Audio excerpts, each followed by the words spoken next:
Reka nongere mbasuze mbifurize kugubwa neza mwebwe mudukurikiye muri mu bice bitandukanye mbabwire ko Leta Zunze Ubumwe za Amerika zafatiye ibihano Brigadier General Andrew Nyamvumba wo mu ngabo z'u Rwanda RDF zimushinja kugira uruhare mu kwenyegeza amakimbirane mu burasirazuba bwa Repubulika ya Demokarasi ya Kongo. Kuva muri Kamena 2021 Brigadier General Nyamvumba n'umuyobozi ushinzwe ibikorwa n'amahugurwa mu ngabo z'u Rwanda RDF. Amerika mu itangazo yasoye n'ishami ryayo rishinzwe iby'imari yamushinje kuba mu ntangiriro za 2023 yarayoboye diviziyo ya gatatu y'ingabo z'u Rwanda yinjira ku butaka bwa Repubulika ya Demokarasi ya Kongo, hanyuma bafatanyije n'abarwanyi ba M23 batera ibirindiro ndetse n'ibigo bya gisirikare bya FARDC. Leta Zunze Ubumwe za Amerika zivuga ko ivyo bitero byaguyemo abasirikare benshi cyane ba Kongo Kinshasa. Mu bantu batandatu Leta Zunze Ubumwe za Amerika zafata ibihano kandi harimo na Colonel Bernard Byamungo uri mu basirikare bakuru ba M23, umutwe u Rwanda rumaze igihe ruregwa guha ubufasha umunsi ku wundi. Ni nyuma yo kwinjiramo mu mwaka ushize acitse igisirikare cya Kongo FARDC,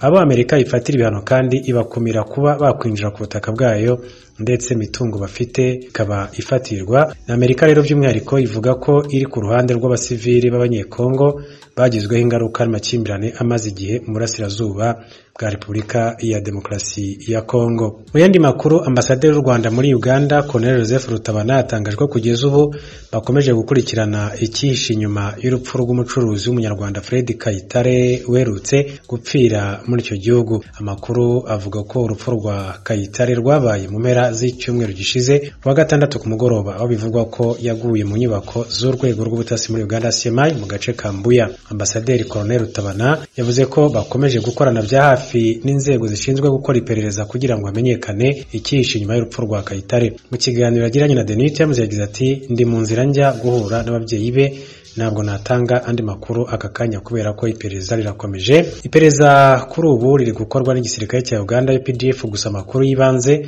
yatangajwe n'ibinyamakuru byo muri Uganda avuga ko Kayitare yaba yarasimbutse igorofa rya kabiri ry'inyubako ya CMI Imbuya.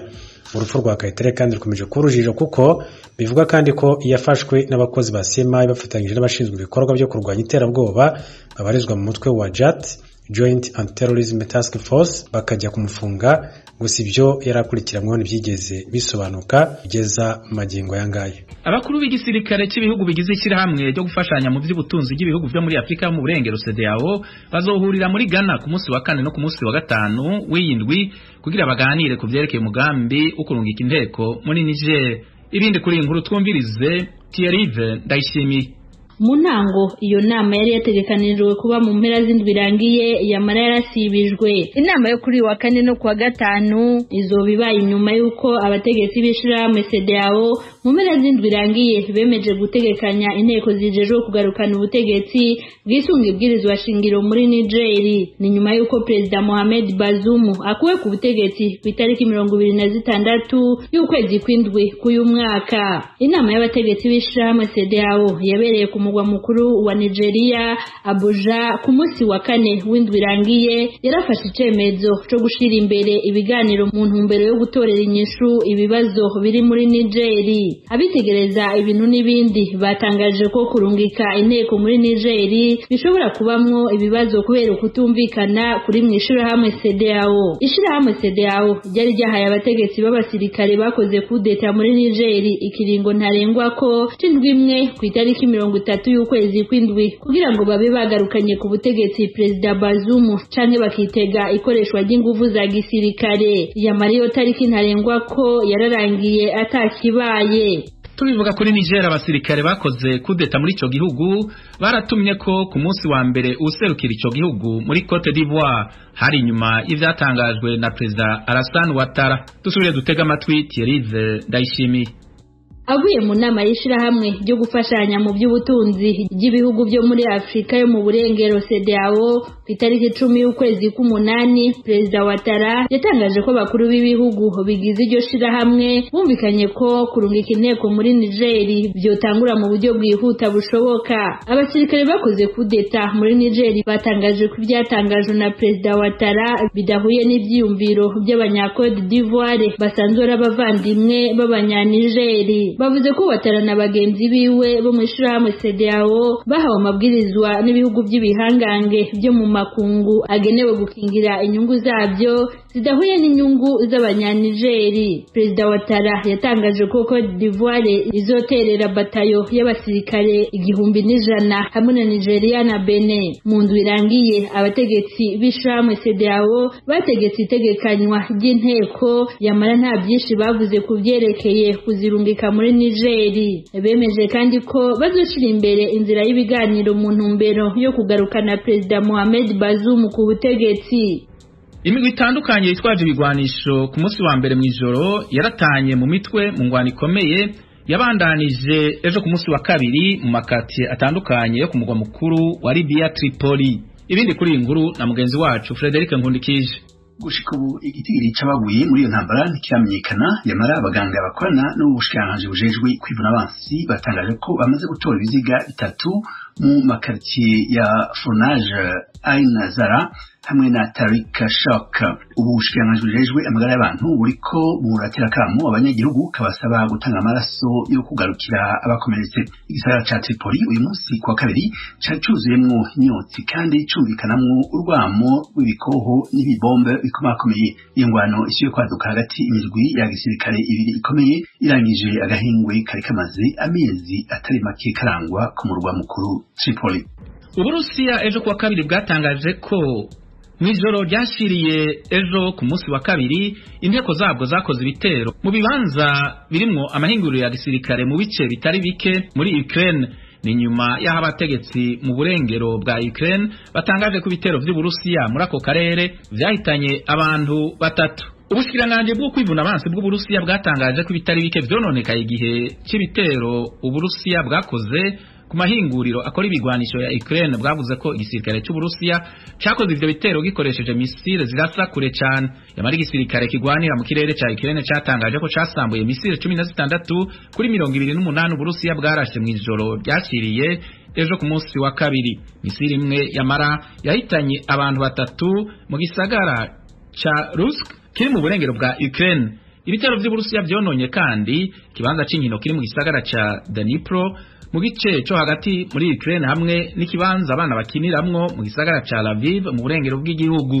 Mu rugamba h'inteko za Ukraine zimaze igihe zikora ibitero ku nteko z'Uburusiya, Uburusiya bwavuze ko bwatujije inteko za Ukraine mu bitero bitari bike zakoze. Ubushikiranganji bwo kwivuna abansi bw'Uburusiya bwatangaje kandi ko bwasambuye misile zirasa kure cyane zizwi ku izina rya Scalp Ubufaransa bwahaye Ukraine mu kwezi kw'indwi k'uyu mwaka. Ubwo ni ubwa mbere bibaye nk'uko byatangajwe n'itorokanizo ry'amakuru rya leta y'Uburusiya TASS. Uburundi bwahimbaje ejo kuwa kabiri igenekerezo rya 15 kwezi k'umunani umunsi w'iyurizwa rya Bikira Mariya mw'ijuru wahuriranye n'imyaka 125 Eklezia Katolika ishinze imizi mu Burundi. Ibirori byabereye Mugera mu ntara ya Gitega. Inkuru dushikizwa n'umumenyesha makuru Desirato Ngimana. Abakristo isinzi bavuye imihingo yose y'u Burundi niho bari bahuriye bizihiza iyurizwa rya Bikira Mariya mw'ijuru. Ivyo birori vyahuriranye n'imyaka 125 irangiye Eklezia Katolika ishinze imizi mu gihugu cy'u Burundi. Imisi yo guhimbaza ivyo birori yasomwe na Musenyeri Nahimana Bonaventure, umwepiskopi mukuru wa diocese ya Gitega. Muri ico gisabisho Musenyeri Nahimana yagarutse ku vyiza Eklezia yashitseko ariko adasubira inyuma n'ingorane abarundi baciyemo muri ico kiringo. Turakenguka ivyiza vyinshi Imana yatugiriye, ivyiza bitari bike Eklezia yaranguye muri iki gihugu cacu mu bisata bitandukanye by'ubuzima bwacu, ariko niko twokwibagira amagumi igihugu cacu cagiye kiracamwo, aho abarundi twasubiranyemwo dupfa amoko n'abakiriye iyo nkuru nziza bamwe bakabigiramwo uruhara. Perezida Evariste Ndayishimiye mu ijambo yashikirije ahimugera yibukije atarya umunwa uruhara Eklezia Katolika kuva igeze mu Burundi yagize. Turazirikana kandi iciza Eklezia Katolika imariye Burundi n'abarundi bose nibabimenye. Iyitaba Eklezia Katolika Uburundi ntibabugeze aho bugeze. Mbere n'indongozi nyinshi muzosanga zize mu mashuri y'abihebeye Imana Gatolika. Twabibonye ku ntwaro ya Repubulika ya kabiri, abamenyeshamana bose abanyamahanga baratotejwe kumwe. birukanirwa rimwe. Uruhombo twarose ico gihe twarusangiye twese. Nico gituma kuri uyu munsi dushimira abamenyeshamana bose b'abarundi mu madini yose, kuko aribo batunwanisha n'Imana uko bukeye uko bwije. Umukuru w'igihugu cy'u Burundi yamenyesheje ko naho bariko barahimbaza imyaka 125 Uburundi bumenye inkuru nziza ko hakira gahaze. Ivyo bihugu abaza ijambo ry'Imana mu 1898 baje baturukamwo aho kuduha akarorero keza, uno munsi niho hava abatwigisha gusambura amabwirizwa y'Imana. Uno munsi bahiganwa mu gusambura ikiremwa muntu, mu gukorora inda, mu guhohosha bari ku musego, niho batwigisha gusambura ingo, bakavuga ko abasangiye ibitsina bashobora kurongorana. Uno munsi rero uwo kwigira inama kugira ngo izo nyoshambi ntituzigwemwo. Evariste Ndayishimiye, perezida w'igihugu cy'u Burundi, amenyesha ariko ko mu bateje ibibazo by'amoko mu Burundi n'ubu bikizingamitse igihugu abihebeye Imana babifisemo uruhara.